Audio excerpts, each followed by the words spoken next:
اب اس کے بعد یہ بڑی عظیم آیت جو آئی ہے توحید کی، اور اس کے بعد یہ دو، یہ بھی اپنی جگہ بڑی عظیم آیات ہیں حکمت اور فلسفہ دین کے اعتبار سے۔ اس کے بعد کچھ واقعات دیے جا رہے ہیں، حضرت ابراہیم علیہ السلام کی زندگی کا ایک واقعہ اور حضرت عزیر علیہ السلام کی زندگی کا واقعہ۔ الم تر الی الذی حاج ابراہیم فی ربہ ان آتاہ اللہ الملک، کیا تم نے دیکھا اس شخص کو جس نے کہ محاجہ کیا تھا، مناظرہ کیا تھا، حجت بازی کی تھی ابراہیم سے، اس وجہ سے کہ اللہ نے اسے بادشاہی دی ہوئی تھی۔ نمرود، یہ ذہن میں رکھیے کہ نمرود اصل میں لقب تھا، کسی کا نام نہیں تھا، جیسے فرعون مصر کے بادشاہوں کا لقب ہے۔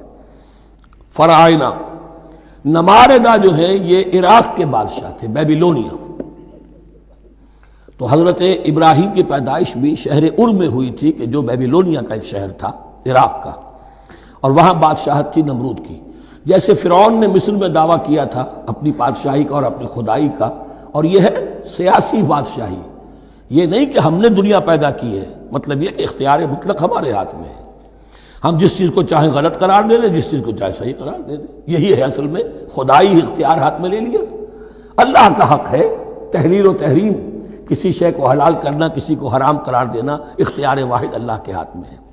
جس شخص نے بھی اپنے ذمے لے لیا، قانون سازی کا اختیار لے لیا اللہ کے قانون سے آزاد ہو کر، وہی طاغوت ہے، وہی شیطان ہے، وہی نمرود ہے، وہی فرعون ہے۔ تو اس نے، وہ نمرود نے کہا، محاجہ کیا، اس قال ابراہیم ربی الذی یحیی و یمیت، میرا رب تو وہ ہے جو زندہ کرتا ہے اور مارتا ہے۔ قال انا احیی و امیت، انہوں نے کہا میں بھی کر سکتا ہوں۔ اس نے جیل سے دو قیدی منگوائے، دونوں کنڈیمڈ تھے، اور ایک کی گردن وہیں اڑائی اور ایک کو کہا جاؤ معاف، دیکھو میں نے جس کو چاہا زندہ رکھا اور جس کو چاہا مار دیا۔ حضرت ابراہیم نے دیکھا کہ یہ کٹ حجتی پر اترا ہوا ہے، تو الاجوبۃ المسکتہ، جواب ایسا دیا جانا چاہیے کہ جو اس کو چپ کر دے۔ قال ابراہیم فإن اللہ یاتی بالشمس من المشرق فأت بها من المغرب، حضرت ابراہیم نے فرمایا اللہ تو سورج کو نکالتا ہے مشرق سے، اگر تو خدائی کا مدعی ہے تو نکال کے دکھا اسے مغرب سے۔ فبہت الذی کفر، تو مبہوت ہو کر رہ گیا وہ کافر، اب اس کے پاس کوئی جواب نہیں تھا۔ واللہ لا یہدی القوم الظالمین، اور اللہ ظالموں کو ہدایت نہیں دیا کرتا۔ ہدایت تو نہیں ہوئی، چپ ہو گیا۔ لیکن چپ کیا ہوا؟ اس کے بعد تو فیصلہ ہوا کہ انہیں آگ میں جھونک دیا جائے۔ او کالذی مر علی قریۃ وہی خاویۃ علی عروشها، یا پھر اس شخص کے واقعے کو ذرا یاد کرو، کیا تم نے نہیں دیکھا کہ جس کا گزر ہوا ایک بستی پر، اور وہ اوندھی پڑی ہوئی تھی اپنی چھتوں پر۔ اگرچہ مختلف تفاسیر میں مختلف آپ کو شاید اس کی تعبیرات ملے، یہ اصل میں ہوا ہے کہ جب نمرود، جس کا نام تھا بخت نصر، نیبوکیڈنیزر، اس نے 586 قبل مسیح میں، حضرت مسیح سے 586 قبل، اس نے حملہ کیا فلسطین پر۔ دیکھیے عراق اور فلسطین کی، اسرائیل کی اور عراق کی اس وقت بھی سب سے بڑی دشمنی ہے آپس میں، وہی دشمنی جو ہے 2500 سال پرانی بھی ہے۔ اس نے، وہ نمرود بابل نیبوکیڈنیزر جس کا نام تھا، اس نے حملہ کیا، 12 لاکھ کی آبادی تھی، 6 لاکھ کو قتل کیا، اور 6 لاکھ کو بھیڑوں بکریوں کی طرح ہانکتا ہوا قیدی بنا کر لے گیا۔ 150 برس تک کیپٹیوٹی میں رہے ہیں یہ، اور یروشلم اجڑا رہا ہے، کوئی نفس نہیں، کوئی متنفس نہیں تھا، کوئی انسان نہیں، کوئی 2 اینٹیں سلامت نہیں چھوڑی۔ اسی وقت وہ ہیکل سلیمانی جو ہے وہ شہید کیا گیا، اور ان کے کہنے کے مطابق اس کے ایک تہخانے میں وہ تابوت سکینہ بھی تھا، جہاں ربائی ان کے موجود تھے، اور وہ ربائی بھی وہیں پر ان کی موت واقع ہوئی، اور تابوت سکینہ بھی ہے، اگر ان کا قول صحیح ہے۔ تو جس زمانے میں یہ اجڑی ہوئی بستی تھی، حضرت عزیر علیہ السلام کا گزر ہوا، انہوں نے دیکھا کوئی متنفس نہیں، تو انہوں نے کیا کہا؟ قال انا یحیی ھذہ اللہ بعد موتھا، اللہ اس بستی کو اس کے اس طرح مردہ اور برباد ہو جانے کے بعد کیسے زندہ کرے گا؟ اب اس میں کیسے احیاء ہو سکتا ہے؟ دوبارہ کیسے اس میں لوگ آ کر آباد ہو سکتے ہیں؟ اتنی بڑی بربادی، اتنی تباہی، کوئی متنفس نہیں، کوئی 2 اینٹیں سلامت نہیں۔ فَأَمَاتَهُ اللَّهُ مِئَةَ عَامٍ ثُمَّ بَعَثَهُ، تو اللہ نے اس پر موت وارد کر دی 100 برس کے لیے، اور پھر انہیں اٹھایا۔ قال کم لبثت، سوال کیا کتنے عرصے رہے ہو یہاں؟ حضرت عزیر جو ہیں، چونکہ جو رینائسنس ہوا ہے تاریخ بنی اسرائیل میں، اس کے نقیب، اس کے اصل جو بنیاد ہے وہ یہ ہے۔ انہوں نے پھر اصلاح کی، جو زوال ان میں آیا تھا اخلاقی اور دینی، پھر یہ اٹھے کمر کس کر جب اللہ تعالیٰ نے یہ مشاہدات کرا دیے، اور پھر جا کر وہاں تبلیغ کی اور دعوت کی دی، اور وہی ان یہودیوں کے اندر جو کیپٹیوٹی میں تھے انہیں پھر اصل دین کی تعلیم دی، روح دین کو زندہ کیا، تو گویا کہ وہاں سے پھر ان کا احیاء ہوا ہے۔ کب لبثت، کتنے عرصے رہے ہوگے تم؟ قال لبثت یوما و بعض یوم، اب اس کو ایسے محسوس ہوا جیسے سویا تھا تھوڑی دیر کے لیے، میں ایک دن رہا ہوں یا دن کا کچھ حصہ؟ قال بل لبثت 100 عام، نہیں، اللہ نے فرمایا نہیں، تم 100 سال رہے ہو۔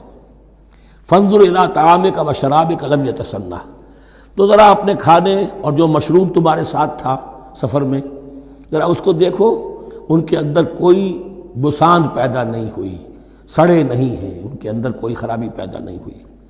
وانظر الی حمارک، آپ دوسری طرف اپنے گدھے کو دیکھو جو تمہاری سواری کا گدھا تھا، وَلَنَجْعَلَكَ آیَةً لِلنَّاسِ، وہ بالکل ختم ہو چکا تھا، اس کی ہڈیاں ہی رہ گئی تھی، گوشت گل چکا تھا، کچھ نہیں تھا، 100 برس۔ وانظر الی حمارک وَلِنَجْعَلَكَ آیَةً لِلنَّاسِ، اور ہمیں تو بنانا ہے تجھے ایک نشانی لوگوں کے لیے، یعنی خود اے عزیر تمہیں ایک نشانی بنانا ہے، اور تمہیں نشانی بنانے کے لیے یہ نشانی ہم تمہیں دکھا رہے ہیں، تاکہ یقین جو ہے، یقین کامل تمہارے اندر پیدا ہو جائے۔ وانظر الی حمارک ولنجعلک آیۃ للناس وانظر الی العظام، اب دیکھو ان ہڈیوں کو، کیف ننشزھا، کیسے ہم انہیں اٹھاتے ہیں، ابھارتے ہیں، وہ ہڈیاں خود ابری اور جڑ کر کھڑی ہو گئی۔ ثم نکسوھا لحما، پھر دیکھو تمہاری نگاہوں کے سامنے اس کو گوشت پہناتے ہیں۔ فلما تبین لہ، جب یہ سب اس کے سامنے واضح ہو گئی بات، مشاہدہ بھی کر لیا، قال اعلم ان اللہ علی کل شیء قدیر، ان کا میں نے پوری طرح جان لیا، مجھے پورا یقین قابل حاصل ہو گیا کہ اللہ ہر شے پر قادر ہے، یعنی وہ اس اجڑی ہوئی بستی کو بھی دوبارہ آباد کر سکتا ہے۔ جو میں نے سمجھا تھا کہ اب یہ کیسے آباد ہوگی، یہ بات نہیں ہے، یہ آبادی اللہ تعالیٰ کے اختیار میں۔ چنانچہ اس کے بعد ہوا، اس لیے کہ اس کے بعد واقعہ تو یہ ہوا کہ جو ایران کا بادشاہ تھا کیخورس یا سائرس، جن کو کہ قرآن مجید ذوالقرنین کہتا ہے، جن کا تذکرہ سورہ کہف میں آئے گا۔ پھر آپ کو معلوم ہے کہ یہ پیلسٹائن، ادھر عراق کے بعد ایران، دشمنیاں تو تھیں۔ کیخورس نے حملہ کیا بابل پر، عراق پر، اور دشمن کا دشمن دوست ہوتا ہے، تو یہودیوں کو اجازت دے دی، کیپٹیوٹی سے اجازت دے دی، جاؤ تم واپس جاؤ، اپنا شہر دوبارہ بناؤ۔ چنانچہ وہ گئے، اور پھر انہوں نے جا کر وہاں پر 136 سالوں میں ان کی دوبارہ جو ہے یہ بستی بسی، اور پھر یروشلم کو انہوں نے آباد کیا، اور پھر انہوں نے وہاں ہیکل سلیمانی دوبارہ بنایا، جس کو وہ سیکنڈ ٹیمپل کہتے ہیں۔ وہ سن 70 عیسوی میں ٹائٹس رومن جنرل کے ہاتھوں تباہ ہوا تھا، جو اب تک تباہ ہوا پڑا ہے۔ 1927 برس سے ان کا کعبہ زمیں بوس ہے، یہ نوٹ کر لیجئے اس بات کو۔ اسی لیے آگ لگی ہوئی آج دنیا بھر کے یہودیوں کے دلوں میں۔ اب تو ہماری حکومت ہے وہاں پر، ہم اپنا یہ جو بھی کچھ یہاں پر اس احاطے میں بنا دیا گیا ہے، اس سب کو ختم کریں گے اور اپنا ہیکل سلیمانی بنائیں گے۔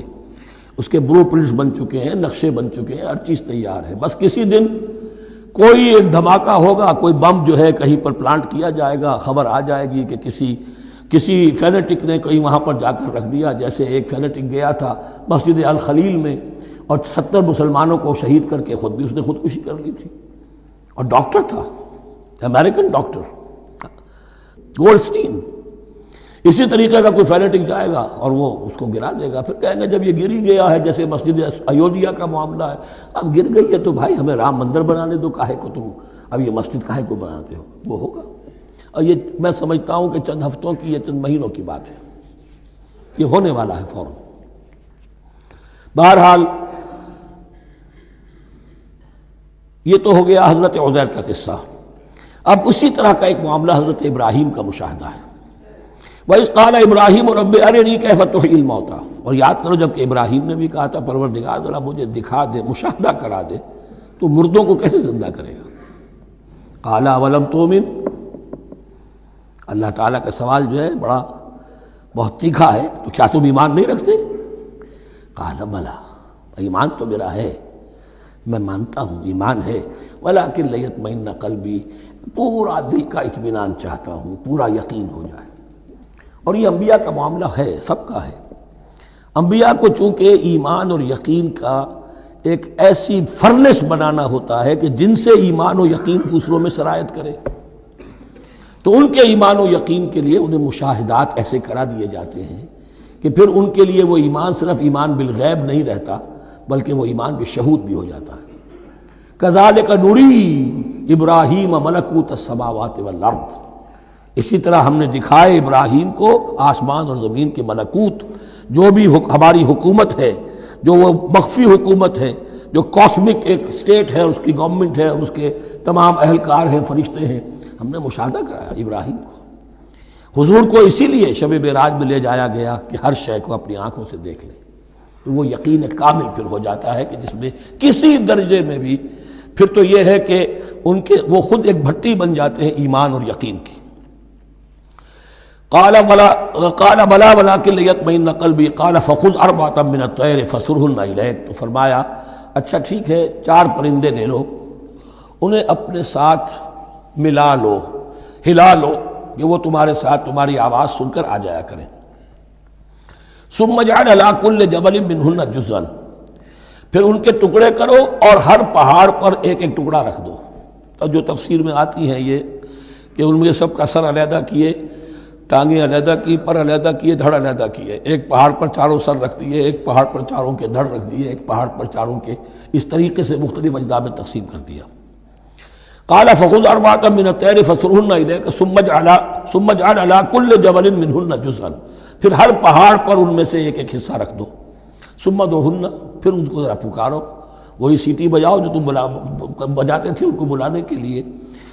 یاتین ثم ادعوہن یاتینک سعیا، وہ دوڑتے ہوئے آ جائیں گے۔ وَاعْلَمْ أَنَّ اللَّهَ عَزِیزٌ حَکِیمٌ، اور جان لو اس بات کو یقین کے ساتھ کہ اللہ تعالیٰ زبردست ہے، کمال حکمت والا۔